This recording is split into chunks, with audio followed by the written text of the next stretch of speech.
Okay, I think I'll get started in our final session here today. Good afternoon, everybody, and thank you for not being at the airport, at least not yet. As I begin, I would like to acknowledge the Gadigal people of the Eora Nation as the traditional custodians of the country we are on today.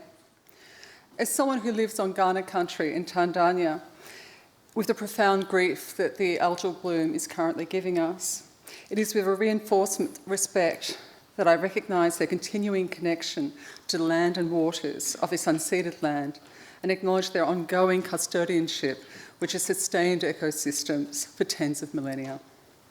I pay my respect to elders past and present and extend that respect to any and all First Nations colleagues here with us today. My name is Susan Luckman and I'm Professor of Cultural and Creative Industries at, I'm going to say the University of South Australia, but really I'm just going to say Adelaide University at this point. It's much easier and it's my great privilege to have been asked to chair this final session, which, while acknowledging the many and very real challenges before us, many of which we have covered over the last couple of days, also seeks to look to the future and further possibilities which can arise from more strongly bringing together the humanities and creative practice. This symposium opened with an address from the Academy President, which offered a historicised discussion of Australian university policy and that pertaining to the humanities in particular. Now, to bring this full circle back to our focus across the last 2 days on the humanities and creative practice, I would argue that creativity is uniquely placed to act as a bridge between otherwise disparate spheres of society, disciplines, and indeed government policy. As but one example from a creative sector I frequently work with, many of you will be familiar with, or can I suggest in the lead up to Christmas and Christmas gift purchasing you become familiar with, you will thank me in the future, the Adelaide-based but globally significant not-for-profit organisation, the Jam Factory, which champions the social, cultural and economic value of craft and design in daily life. To refer back to the 70s, once again from our previous session, that was a definite theme, the Jam Factory was established in 1973 by Don Dunstan with the explicit mission to bring together in one productive space skilled artisans, local production capacity, and the available primary materials. The initiative was based on a model then being pioneered in the Nordic countries, and indeed Scandinavian design stands out as an international success story, with the profile of designers such as Arne Jacobsen, Alvar Aalto, and of brands like Costa Boda, Marimekko, and Italia, let alone IKEA, standing as testimony to the ongoing success story. But this achievement was neither accidental nor a simple matter of letting the market decide.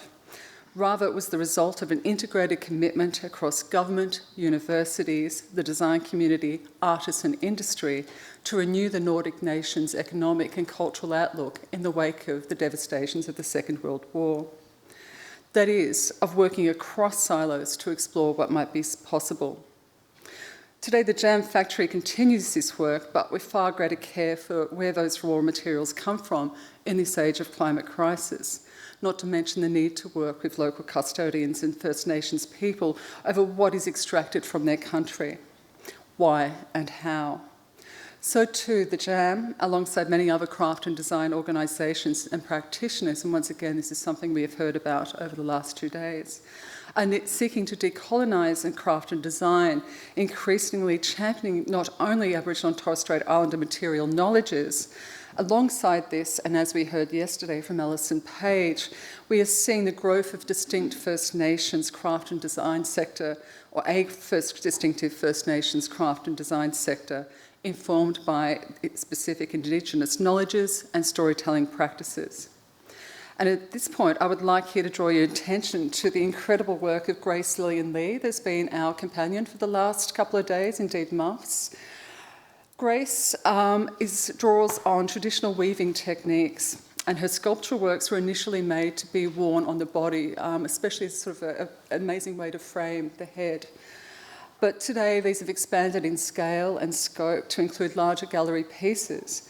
But as is mentioned in this book, all her work is a way for her to celebrate her cultural identity. While they each bring to this session their own unique perspectives and expertise regarding the potential for richer connections between the humanities, technical and creative ways of knowing, the four speakers on this panel variously engage with the potential that can be released through translation, transferability and collaboration. Jessie Adams-Stein is an interdisciplinary design researcher and oral historian whose work focuses on labour, technology and industries in transition. Her presentation title today is Technical and Creative Skills for Fraught Futures, the Need for Integrated Approaches to Industry Policy, Creative Arts and Education. The second presentation will be jointly offered by Associate Professor Scott Brooke and Dr. Marion McCutcheon. Scott is a creative and cultural industries researcher with a focus on creative labour, cultural policy and the gift economy. Marion is a communication economist and she has extensive experience in providing policy-oriented research and advice within the Australian government and as an academic researcher focusing on media industries and creative industries. Their presentation is entitled Creative Vocations and Transferable Skills. Our third speaker is Lisa Havilah. Lisa is the Chief Executive of the Powerhouse Museum. Through her visionary leadership, she is establishing a new museum paradigm for one of Australia's oldest and most important cultural institutions. Her presentation title, Challenging the Future of Museums. I would now like to invite up Jessie to begin our proceedings.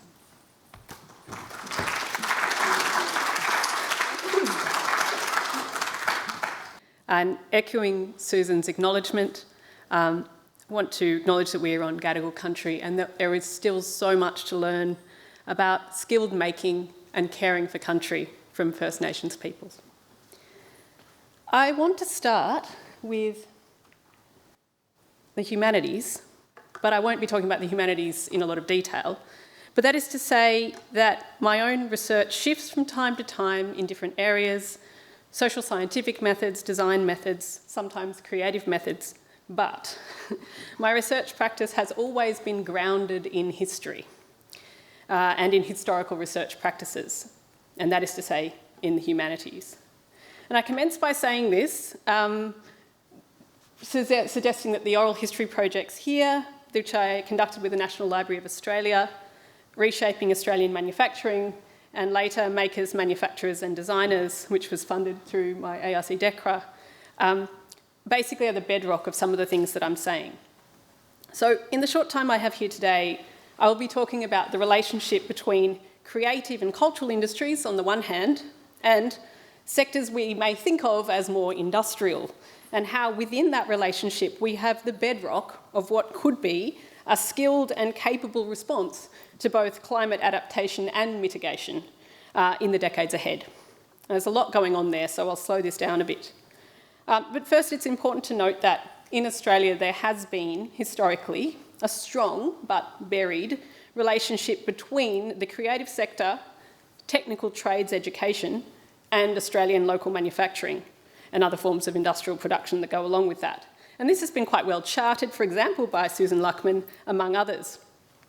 And that connection that we already have between creative and industrial practices is made more visible when you actually speak to people about their lives and their life pathways and the jobs they've had.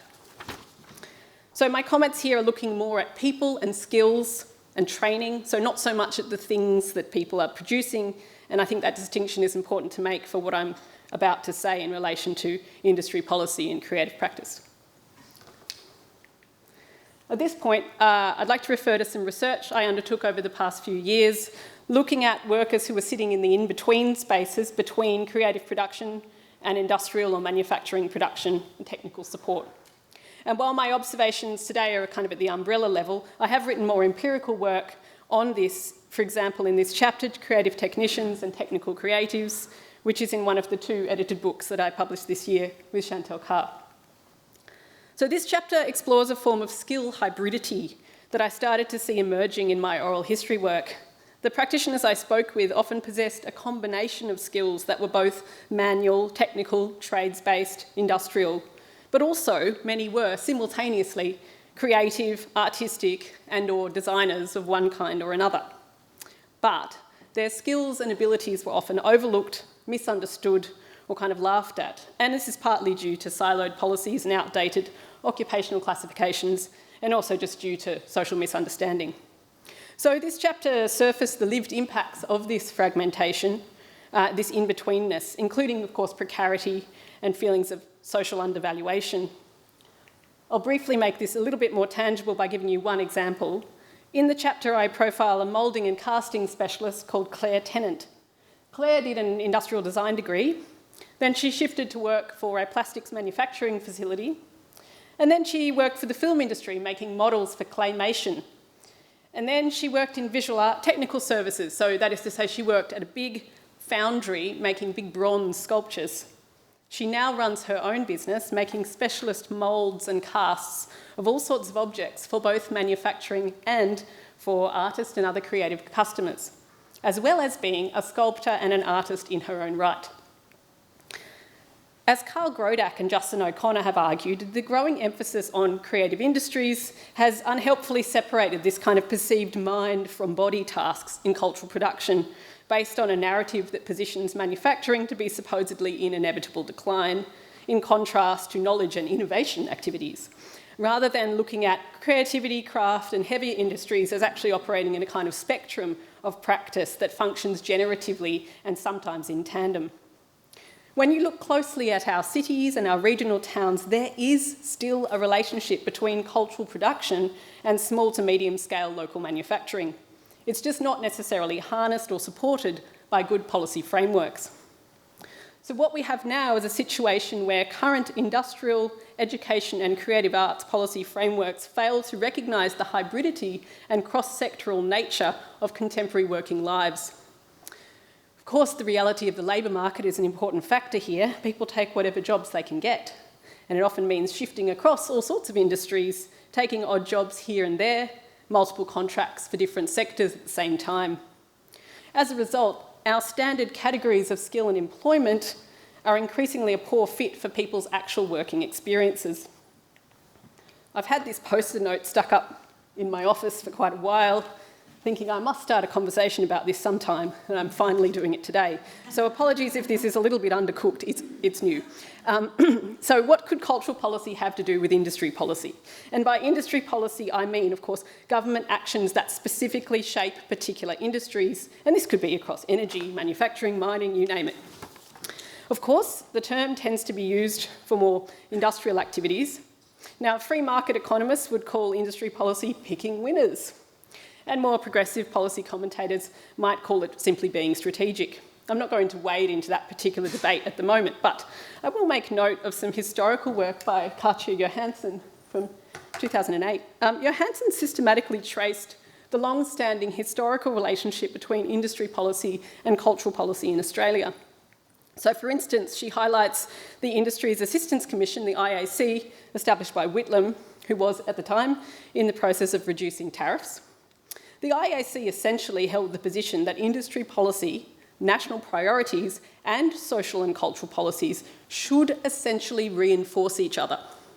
Now, the arts, as it was more commonly known in those days, did not like this very much, and to some extent that's fair. Not only might it smack of political interference, but if tariffs are being reduced for manufacturing at the hands of the IAC, what might that mean for the arts as an industry?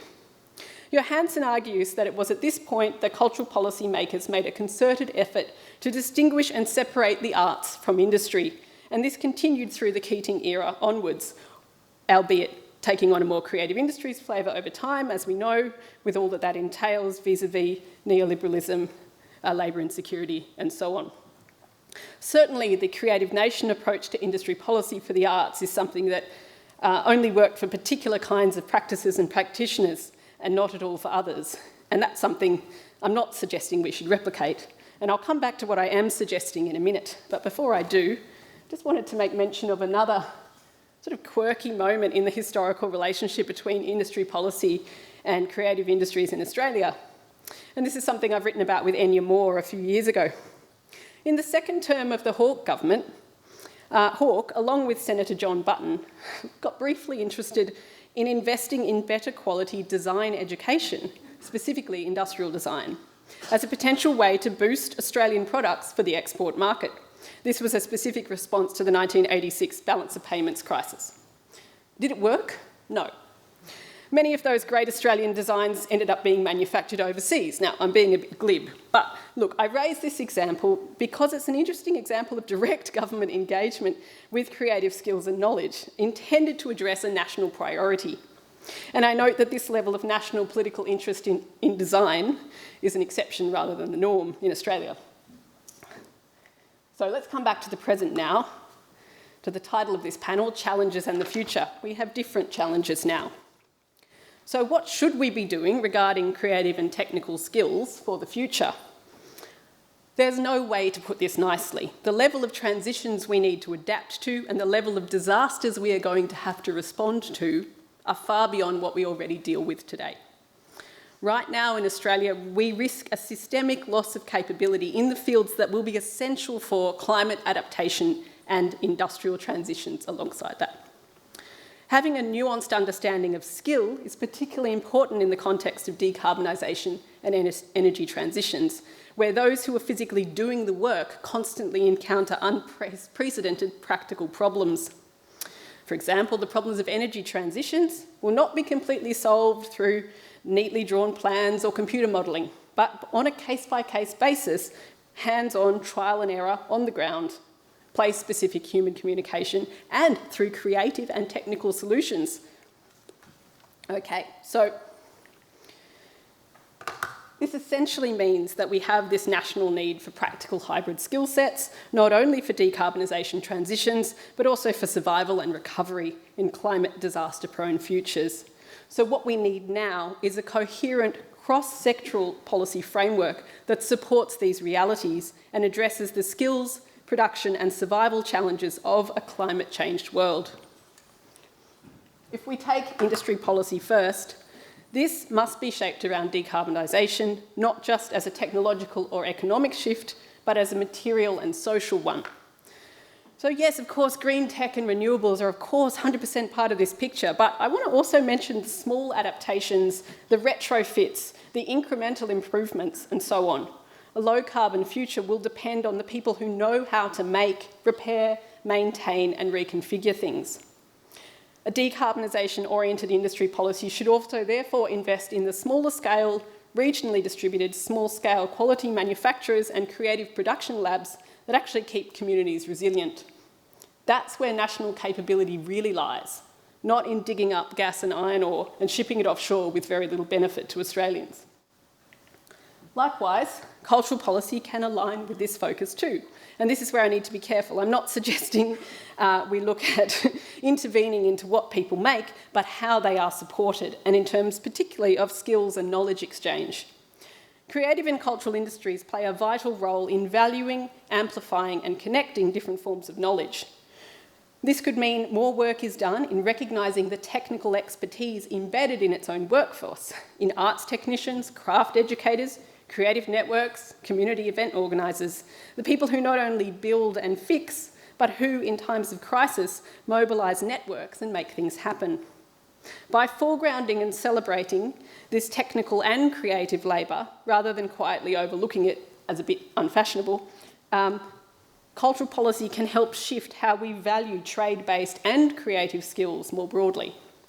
Importantly, cultural policy can also help facilitate skills transfer. To make this more tangible, random examples, but a skilled furniture maker could work with construction engineers to develop low-carbon building components. Or a lighting designer from the performing arts sector could collaborate with regional councils to create temporary solar-powered public spaces after a weather disaster. We have many such examples of this kind of collaboration at UTS. Often these are celebrated as industry partnerships, with the university salivating about how this might mean industry funding. I don't mean it that way. I mean it in terms of knowledge exchange, the value of that. These exchanges don't just mean for good stories or spin. These connections strengthen our skills base in tangible material ways. Then there's the education piece. For decades, I'm saying something you all know here, evidently Australia has devalued both university and technical vocational training, which has left us with a national shortage of, for example, technical skills, a diminished ability to make, repair, adapt and support ourselves in the face of supply chain disruption, geopolitical instability, and climate disaster. So we've already lost a lot of capacity we cannot afford to lose anymore. Of course, that means a better supported TAFE sector, but it also might mean, in creative education, doing something that might seem rather old-fashioned, saving time in the curriculum to still teach technical skills, materials literacies, fabrication, use of tools, alongside creative practice and critical thinking, so that students can carry those hybrid capacities into whatever field they enter. Because creative and technical skills are not opposites, they are deeply integrated ways of understanding and shaping the world. And if we're serious about surviving and flourishing in the next century's upheavals, these hybrid hands-on skills and the people who hold them will be the ones who hold everything together. And final note, let's return to that post-it note, the final bit of the picture. Industrial fairness. Good work matters, decent jobs, fair pay and stable conditions. It's the last piece of the puzzle and the one that makes all the others viable. We can't build resilient, skilled, creative and adaptive industries on the back of insecure and undervalued labour. What we're seeing now in the cultural and creative sectors at the moment, and in universities and TAFEs, the hollowing out of secure employment and the cancellation of course offerings and vocational training offerings essentially results in a zero-sum game. These conditions actively erode the very capacities we need for the future. If we want to sustain creative and technical expertise, we have to create the environments where that expertise can thrive, through industrial fairness, long-term investment in people, and respect for the skilled labour that holds our social and material worlds together. Thank you.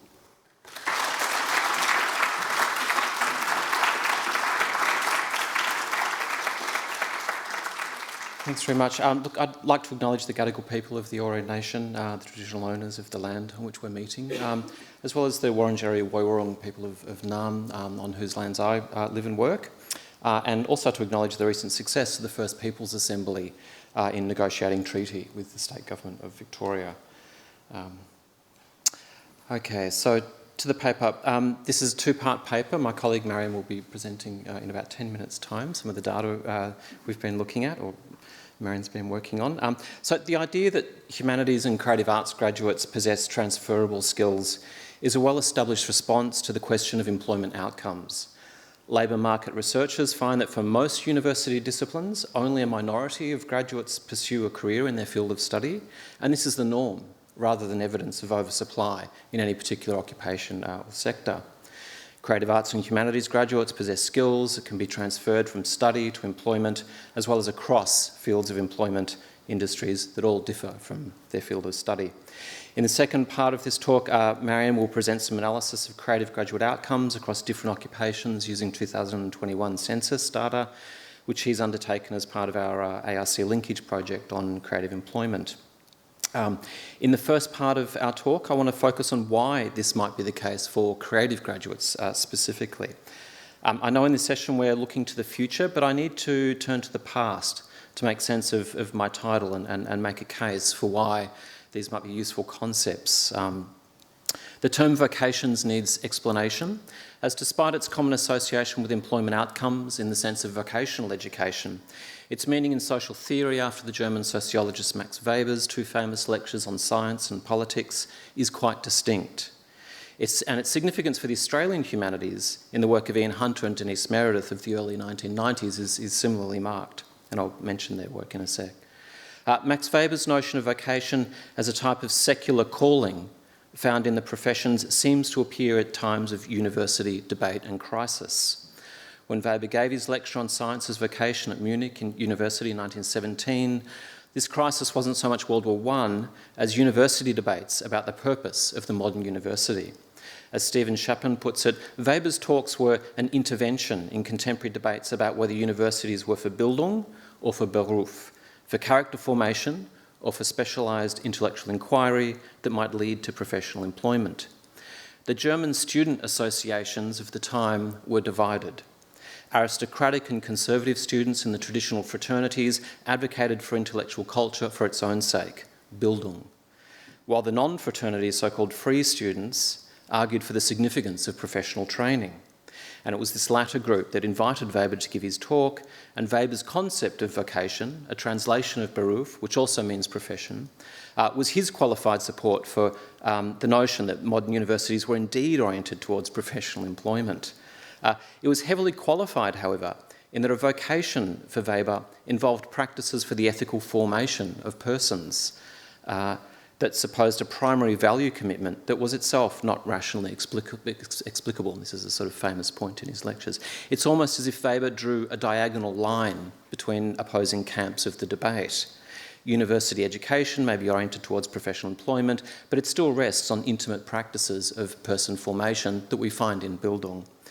Some here will be familiar with the use made of Weber's famous concept by Ian Hunter and Denise Meredith in 1990 in a landmark publication accounting for the humanities. This was the era of the Dawkins reforms, during which a raft of amalgamations and universities and technical colleges enabled the creative arts to migrate horizontally across the sector and vertically up into degree levels on the back of strong student demand, including demand for PhD places amongst people teaching in the institutions. In Meredith and Hunter's account, Weber's concept proved useful to thinking about the technical ways in which liberal arts education was fundamentally oriented towards professional employment through the technical processes of person formation we understand as culture. I think this is what was really great about their work, but also, I acknowledge, controversial. Since the mid-2010s,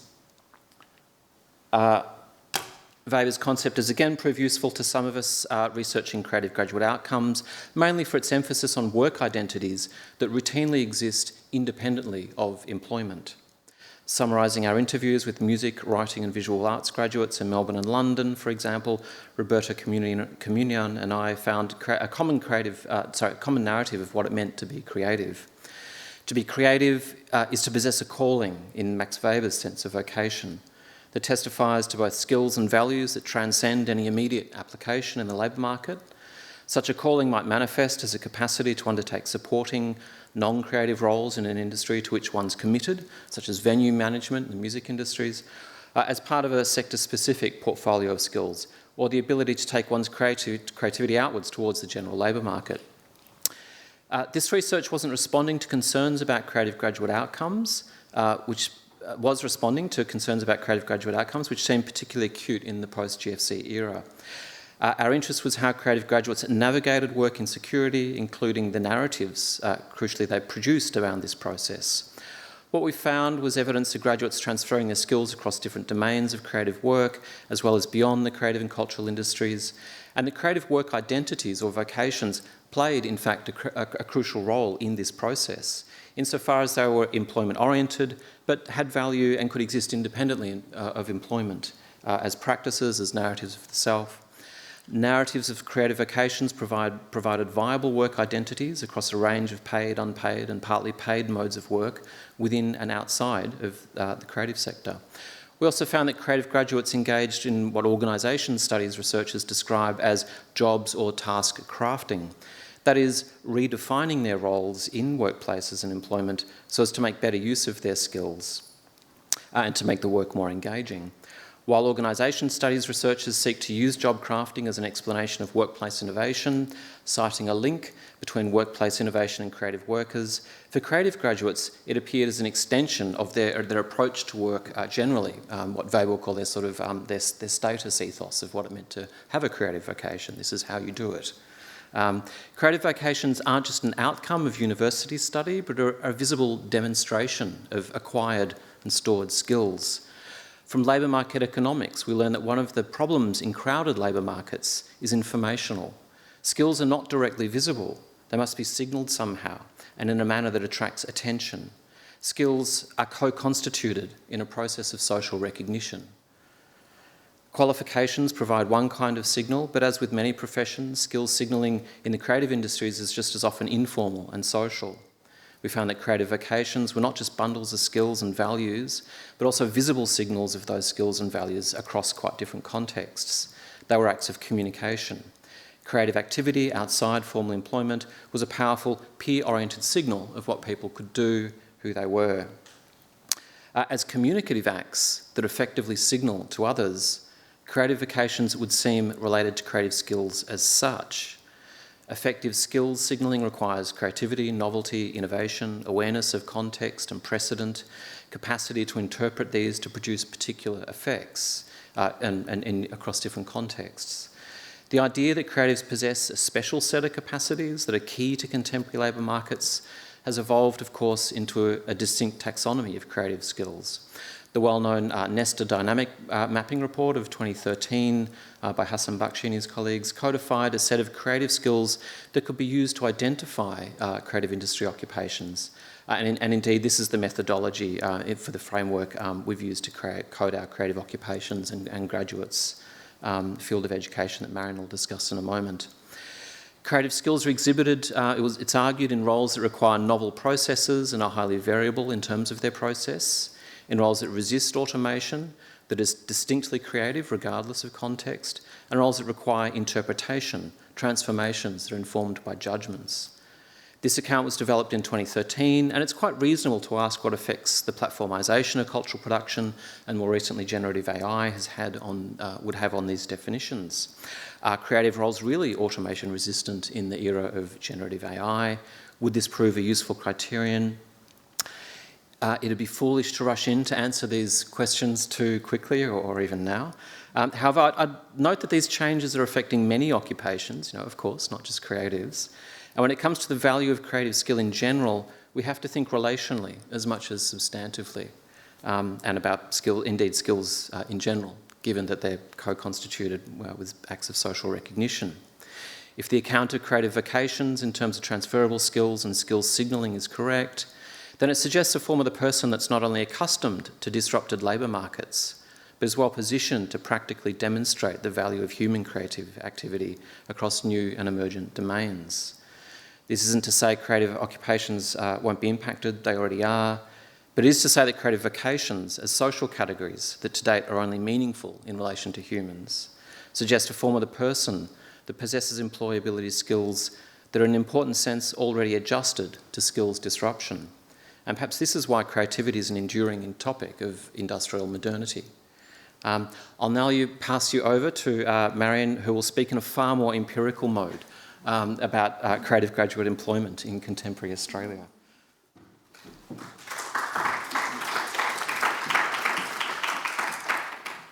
Thanks, Scott. You've been warned. I'm the one that's bringing quantitative analysis to the Humanities Symposium. Before I move on to show you some of the evidence that we've been working with, I thought I'd start with a little background. One of our starting points for our work on creative skills was the Bureau of Communication and Arts Research's 2019 study on digital skills for the future economy.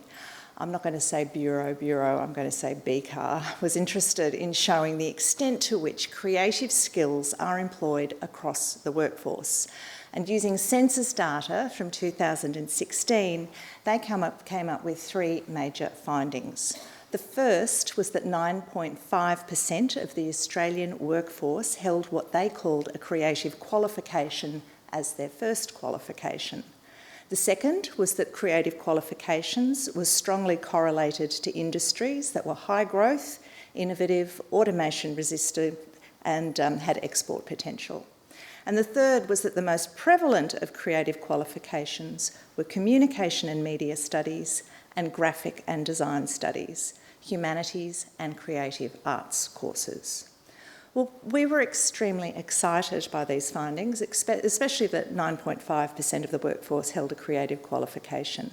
It meant that creative skills were pervasive across the economy and that well exceeded the dynamic mapping approach estimate that we'd come up with that was based on industries and occupations of 5.5%. Except that when we looked more closely at BCAR's method, we began to find that it was problematic. And Scott and I have recently written about this in a paper just published online with Cultural Trends. Very briefly, there were three problems. They didn't use the most detailed available data. Their approach to defining what was creative was actually quite subjective, and their method wasn't scalable. Now, we decided we needed to develop a different approach, and after experimentation and testing, we found that the most plausible connection between qualifications and occupations lay in the activity definitions contained within the Australian Bureau of Statistics Occupation and Education Classification Systems, the ANSCO and the ASCED for those that know them. Because they both include descriptions of the activities that are central to each occupation and each field of study, and it was the occupation descriptions that were at the heart of the Nesta dynamic mapping process, we could use them to define, or to identify those qualifications that were most likely to teach the skills that were core to each creative occupation.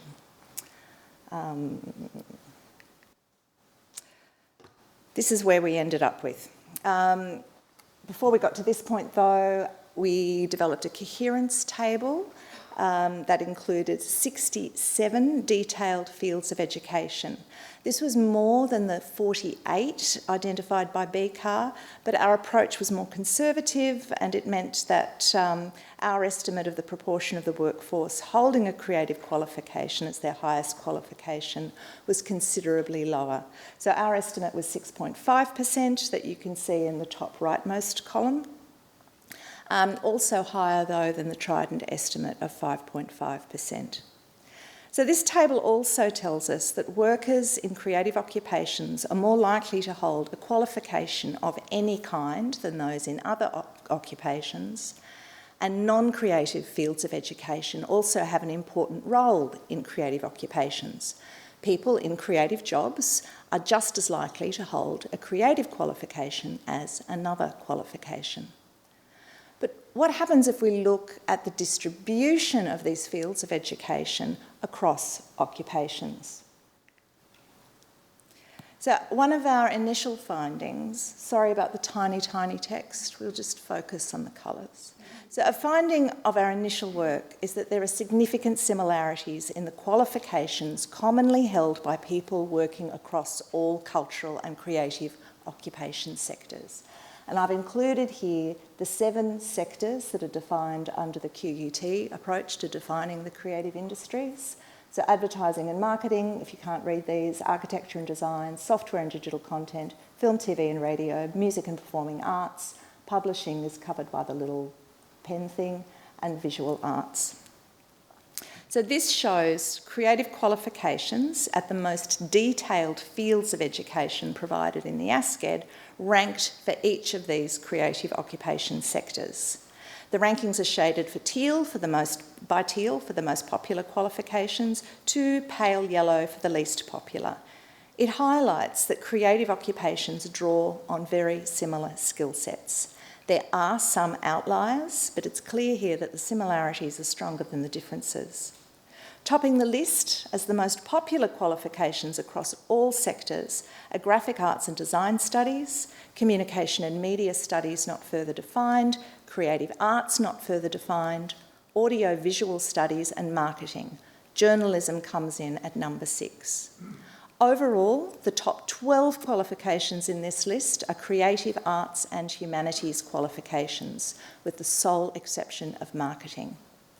These creative arts and humanities qualifications rank highly in all 7 creative sectors, including software and digital content occupations, where there is often contention about whether it should be included in definitions of the creative industries. Here, graphic arts and design and media and communication, not elsewhere classified, are the 2nd and 3rd highest ranked detailed fields of education after programming. So, with the 2021 census, we can see that there are strong similarities in the creative qualifications held by people working in these sectors. Another question for us was, where are these qualifications employed in other industries? And in short, they're employed across the workforce. So this chart shows creative qualifications as narrow fields of education, that's the next step up in the ASCED, employed by industry division. Unsurprisingly, the biggest employer of creative qualifications here is the professional scientific and technical services industry division.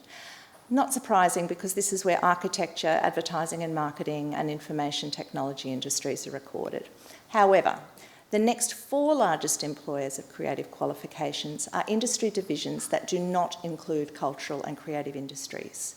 Education and training is the second largest employer of creative qualifications. The top fields of education here are performing arts, in communication and media studies, and language and literature. The third largest is retail, and the top 3 are graphic and design studies, communication and media studies, and marketing, advertising and public relations. The third is public administration and safety. Here are communication and media studies, studies in human society, and marketing, advertising and public relations as the top 3. And the 5th largest is healthcare and social assistance, with communication and media studies, language and literature, and marketing, advertising and public relations. The differences here point to there being variation in the qualifications employed by other industry divisions. And to look at this more closely, I've done another heat map, which is a bit easier to read. This one shows employment of creative qualifications as narrow fields of education by industry division. And this time I've excluded those industry divisions that include cultural and creative industries in order to highlight the fields of education that are employed outside the creative industries in large number. And overall here, the top fields here again are communication and media studies, marketing, advertising and PR, and graphic and design studies. This also reveals outliers, including performing arts qualifications in education and training and architecture in construction. We don't expect that all skills are transferable everywhere, but there appears to be clustering effects here in those industries where skills clearly have practical application and are valued. In conclusion, beyond basic skills like literacy and numeracy, transferable skills implied shared social contexts and body of knowledge that are domain specific. Our empirical analysis of creative qualifications is revealing that not only are there similarities in demand for creative skills across creative occupations, there's also demand for these skills outside the creative industries, but in combinations required for each domain. In our current linkage, we're going beyond these employment statistics, and we're surveying and interviewing creative professionals working outside of the cultural creative industries. In South Australia, we've been speaking with musicians working in education, finding out more about their work as a vocation. And in Western Australia, we're currently surveying creatives who work in and contract to the mining and resources sector. Some might object that focusing on the labour market demand for these skills is narrow economic thinking that discounts the public and intrinsic value of these fields, but we disagree. The idea here is that the idea that there's a choice between economics and culture is false, and concentrating on this generates a lot of heat. It's generated a lot of heat, but ultimately little light. As modern economists since Keynes have understood, employment is both a public and a private good, and this is reflected in our university charters. They contribute both to the public life of the nation and to a skilled workforce, including the professions that sustain its public life. So we might say the public good is served by graduate employment in the creative and cultural sectors. Cultural employment itself is bolstered by innumerable publicly funded institutions, and this exists in parallel with the roles occupied by cultural and creative graduates that are to be found right across the workforce.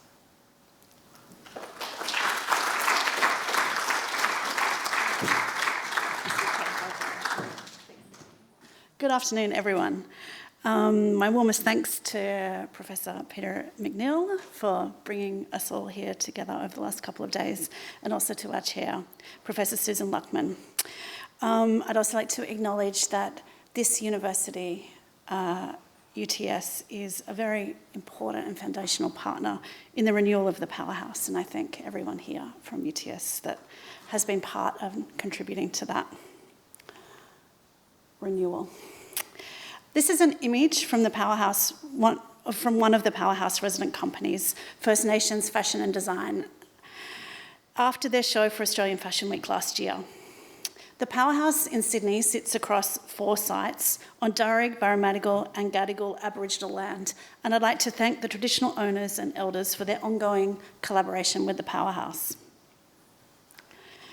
Our change in reality is so seismic that I feel it's almost a cliche to say that the many cultural, economic and physical shifts that are happening in and around the world every day should compel us to question and act on, not just consider, how can the next generation of museums have more impact, be more useful for the times they are in, and flexible enough for our unimagined futures. Nowhere is this question more important than when we are considering new cultural infrastructure. I believe we have the responsibility to rethink, consider, and question our foundational premise of what a museum is and how it can contribute to the world. What systems and methodologies should we dismantle? What should we retain? And how will this affect every aspect of the museum, from acquisitions to architecture, to curatorial, to exhibition making, to collecting? How can we create a museum that is embedded in people's everyday lives, that will still have relevance and provide opportunity for the many future generations that will move through it? How can we make a museum that can change with the world? The Powerhouse Museum is 145 years old and sits at the intersection of the applied sciences, design, technology, and the applied arts. The museum itself is custodian to over 500,000 objects of both national and international significance, and we are currently in the midst of a $1.4 billion transformation. This project represents the largest government investment into cultural infrastructure since the Sydney Opera House over 50 years ago. This project, funded through the New South Wales State Government with a $125 million contribution through philanthropy. The renewal includes the creation of our new flagship museum, Powerhouse Parramatta, the renewal and expansion of our existing museum just over the road in Ultimo, new collection stores, research and conservation facilities, and the digitisation, conservation and relocation of over 380,000 objects from our collection, a project which we completed at the end of last year. When we began to think about the future of the Powerhouse, we re-engaged with our many histories.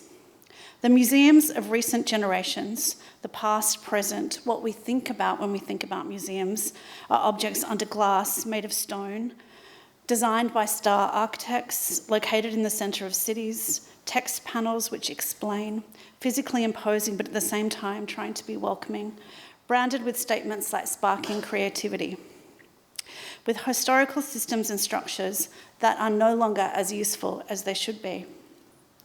In 1947, Arthur Penfold, the director of the Museum of Technology and Applied Science, the precursor to the Powerhouse, stated, "A museum's role in the community should be a vitalising force. To achieve that, its infrastructure must always be in the service of this vitality."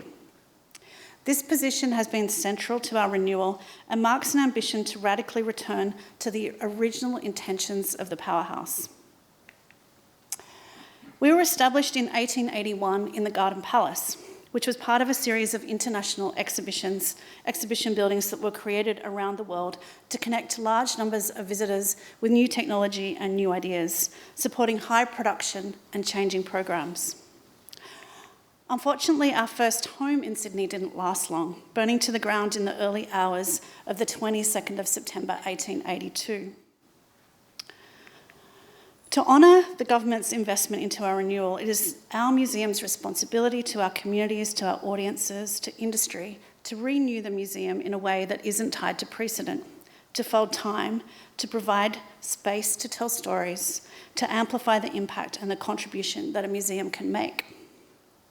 This is our strategic framework that was developed in collaboration across the Powerhouse team to define our ways of working, our strategic anchors, and this language and approach is embedded in how we're trying to work and how we're trying to move the museum forward.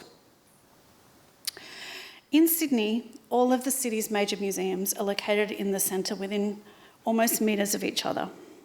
The New South Wales Government, in investing in the development of our new museum, is locating for the first time a major institution in the urban-suburban region, 30 minutes from the historical centre of the city. Our new home, even though 30 short minutes away from the city centre, completely and fundamentally provides an opportunity to shift from the weight of being a sandstone institution and provides a new cultural frame. This philosophical investment decision by government was about providing direct access to culture in the fastest growing, most culturally diverse, most dynamic region in the country. And in turn, the location of the museum as a cultural anchor turns the responsibility back onto the museum to contribute to the economic expansion, social redefinition, cultural amplification, and the identity of the city. When we open in late 2026, the Powerhouse will stand testament as a project that has been constructed in the middle of a climate emergency. It will be the highest rated public green building in the country, and from day one of operations will be net zero, moving to net positive within 2 years. And part of the location and the location of this new museum is also about the transformation or creating a cultural anchor in Parramatta, and you can see there the development of a major civic link that will connect the station, the public square, which has been built now but it's not in this map, through to the river. The ability for the museum to move through time was embedded into the design brief for Powerhouse Parramatta. The architects Moreau Kuznocki describe the Powerhouse as a hyper-platform, where the architecture is imbued with flexibility, where the infrastructure is innately utilitarian, an anti-hero of architecture. The steel exoskeleton of the Powerhouse holds the building, and the building holds the spaces. Sheer volumes of space, unimpeded by any infrastructure, no columns and no details. These spaces support high levels of production, a fast-changing program that is fully engineered to move through time in all of its velocities. Here you can see PS1 and its flexibility, a 2,000 square metre and 18 metre clear height exhibition space that can be a black box controlled space, have an open glass facade, and doors that open up to the public domain, which are over 50 metres by 10 metres. This flexibility gives the Powerhouse and many generations of exhibitions and programs to come the ability to move between large-scale community event, exhibition, and any future imagined project.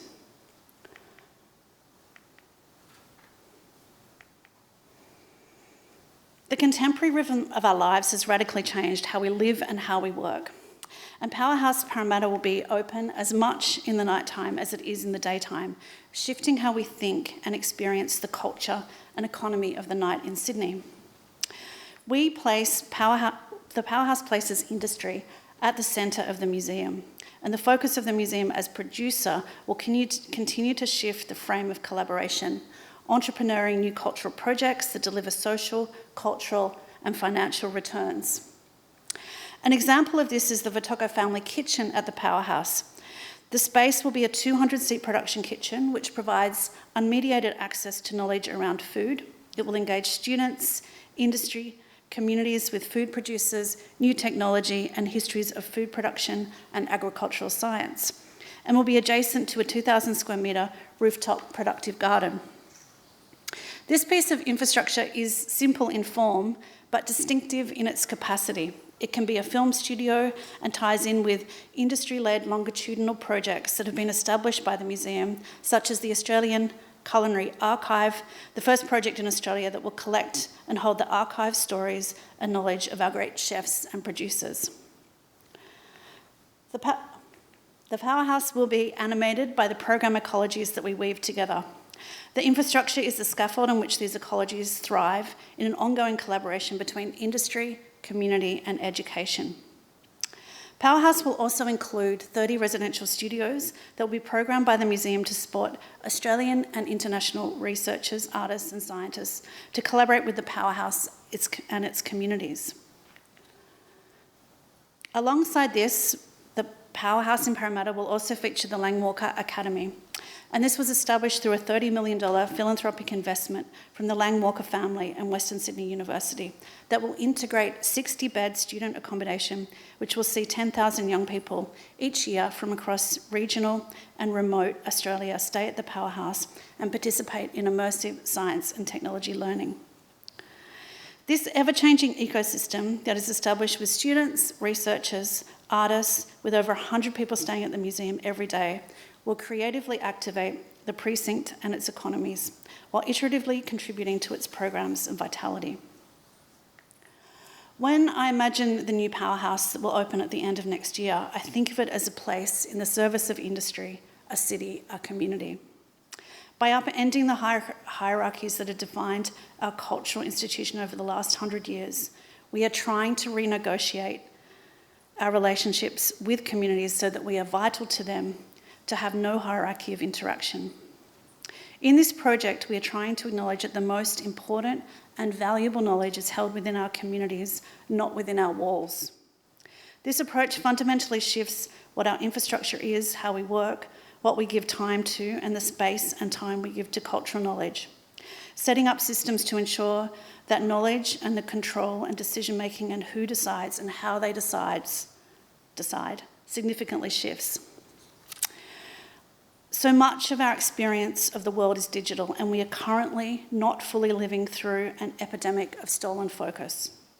Our ability to pay attention has totally collapsed, and one of the most important roles for the contemporary museum is to provide focus, to provide us with direct, physical, unmediated experiences with objects and with each other. It is the responsibility of the museum to imagine infrastructure that amplifies with clarity our stories, that sustains opportunities, that gives us space to sit with difficult conversations, and places and experiences so compelling that they force us to raise our eyes from the screen and step outside all of the constraints that we carry with us, even for a moment. When we open Powerhouse Parramatta next year, it is with our great hope and ambition that we have pushed the form forward, the definition of, the possibility of what a museum can be, who it is for, what it does, what we have created, and a piece of infrastructure that is brave and bold enough to move even further into the front edge of museum practice till our current times, as they should be, are completely unrecognisable. Thank you.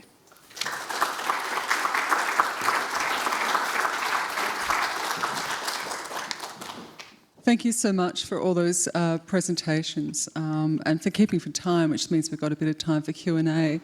I just want to thank all four of you. On paper, in many ways, they were quite disparate presentations, but I actually think they've come together in quite a lovely and complex way, obviously going off in particular tangents and particular lines of flight, as I'm going to use my language from theory, but having really lovely points of contact and connection, which we might be able to explore now.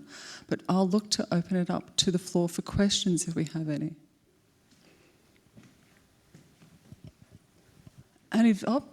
Julian there. Oh, thank you, and thank you for some really great and very interesting presentations. Very compelling. My slightly tricky question is for Jessie. Sorry. Well, maybe it's open-ended too. You talk about the early days of the IAC. When you look back at that story through both Katja's research and your own eyeballs, and you think about now, what sort of narrative do you see developing in that, around the IAC? So that was, I think established in 1973 and, cooks up throughout the lowering of the tariff wall. What do you think is both the macroeconomic and political story that we've inherited from that time? Well, all sorts of different macroeconomic stories that we have inherited. Some blight us to this day, particularly some of those ideas about what counts as fiscal responsibility and what doesn't. And that, I think, is a real problem for contemporary politics and for politicians not being risk-taking about what they choose to endorse. And I think we have a very careful and restrained and not particularly interesting politics as a result now. There's not a lot of risk-taking going on.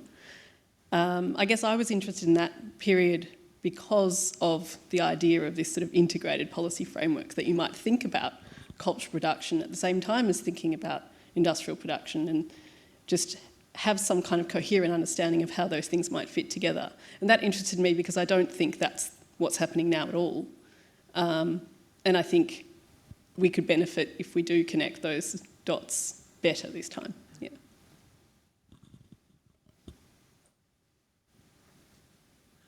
I'm going to throw one out to the floor, or from the floor, if I may, because I've made reference to Stephen's opening academy lecture, and in that he referred to the work creative practitioners do in society, playing a key role as providing essential imaginative, emotional and intellectual leadership and guidance, and playing that role in society. So I'm just interested if any of the panellists have a sense of how we in the university sector and in the humanities in particular might look to creativity as a pathway to connect with publics. And obviously, Lisa, you're doing this every day, but all presentations spoke about the impact of what we do in universities upon the wider public in terms of employment, in terms of future policy implications. So I was just wondering if anyone had any ideas about how we can more strongly connect through creativity with publics at a time when there's a lot of discussion about the loss of a sense of a social contract between universities and the wider community. Sure. I'm happy to go first. Yes, engaging with the public. Well, okay, so university open days. That's where I'm assuming everybody's done an open day if you're working in the university at some point in your career. That's where we stand a bit like scarecrows in front of our fields of study, scarecrows of what not to do with your life, and prospective students with their parents come up and ask about, the program, the course, the school, the faculty, and so on. I think that's a site of engaging with the public, and that's a site in which we're being asked questions about, the outcomes of the courses of study, not just in terms of employment, but that too. That's a site in which we are telling stories about creative skills, in whatever form they're taking, in whatever course, school we're located, and that's a really important moment of engagement with the public around the skills that students and parents' children are acquiring, because we're often talking to parents in those contexts. So I know that's a bit of a deflationary response, but that's what actually jumps to mind in terms of that contact point with publics and universities. I've got one of my own, thank you. I was in Perth, as I've mentioned to some of you already, the last couple of days at the REMIC Summit, and exactly this question came up after our session where we were speaking there. And there was consensus that your parents, your careers advisors and your teachers were the three groups of people that you needed to convince that there was a future in a creative career. The other element that a lot of people felt was missing was that graduates were leaving university without having the skills they needed to be able to start running their own small businesses, to pick up entrepreneurial activities. Most new students or new graduates were completely lost. They don't even know, I've just run out of power. I could have two. Stereo. They were talking about students who were graduating and not knowing that they needed to have an ABN or how to go about creating one. So some basic business skills training seemed to be a consensus. That was something that universities should be providing students with before they leave to enter the big wide world. I think it gets even more complex when you think about diverse communities and cross-generational influence in terms of what those communities want for their kids. And I see that all the time in the work that we're doing across Western Sydney. But I think in those communities as well, the social licence is even stronger. So I think there's even more of a push and pull between those things. I don't have the answer though. I think, to answer this question, probably my answer is not going to apply specifically just to creative academics or creative degrees or anything like that, and probably more broadly about the interface between universities and the broader public. And I think, academics are very good at policing people on their language and on what they say and don't say and who they acknowledge and who they don't acknowledge. And I think it's really important to hold power to account and to point out ignorance where you see it. Having said that, when we police people who are at a power differential to us, when we police working class people for their behaviour or their language or what they say or don't know, we risk alienating ourselves as a group. So if we want to be part of the common good of society more broadly, we choose very carefully, I think, who we police. We can police billionaires as much as we goddamn like, but thinking very carefully about what we say when we interact with working class people, I think is really important. Thank you, everyone. Any further questions? Thank you. I was interested in the census analysis, and I was just wondering, basically the people who are employed in that census of 2021 are over 25 years old on average, I imagine. And so I was wondering if you've managed to dig out any indications of what's changing in that 25-year period. Well, yes, I just didn't have the time to show you 1,005 data cuts today. Look, the employment, with the Trident analysis, we see the proportion of people in creative employment growing at rates faster than the rate of growth of the overall workforce. So we're talking about overall a community of workers or the numbers of jobs in the workforce increasing at a relatively rapid rate. However, those growth rates are not uniform. And this is one of the reasons why we've been interested in looking at qualifications and how they seem to unify and bind the creative industries as a concept. Because if you look at rates of growth, you find that areas like advertising, architecture, design, digital design, they're growing at much faster rates than film, television, radio, publishing, music, visual arts, other performing arts. Some of those are even stagnating. So you see quite different rates of growth, you see quite different levels of income as well too. In terms of qualifications and change in qualifications across the workforce, also growing at remarkable rates. We've done some analysis. I've only really just started looking at this of university qualifications versus vocational education qualifications, and there there is a change through the workforce. Younger people are more likely to have acquired their creative qualifications in university than older people. There's a larger proportion of older people that have gone to a TAFE or similar establishment, or they don't have a formal qualification at all.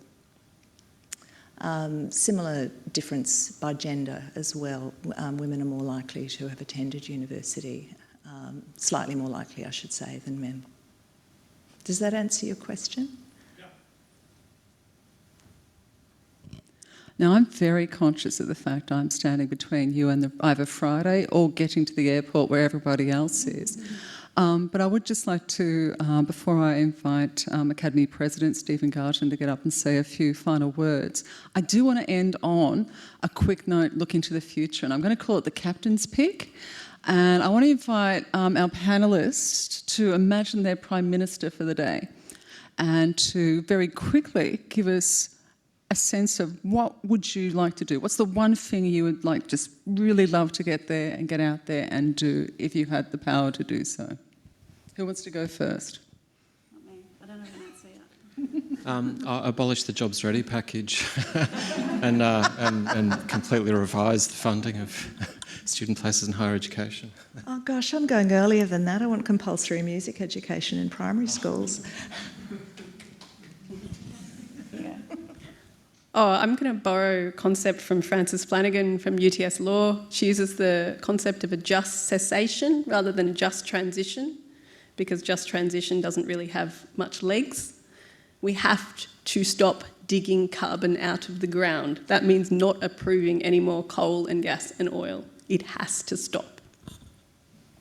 that wouldn't get me elected, but... Yes, net zero, I'm going to go with that. Yeah, absolutely. Trying to stop the world from burning, I think that's the most important thing. Thank you so much to our 4 speakers, and thank you to everybody for being an attentive audience.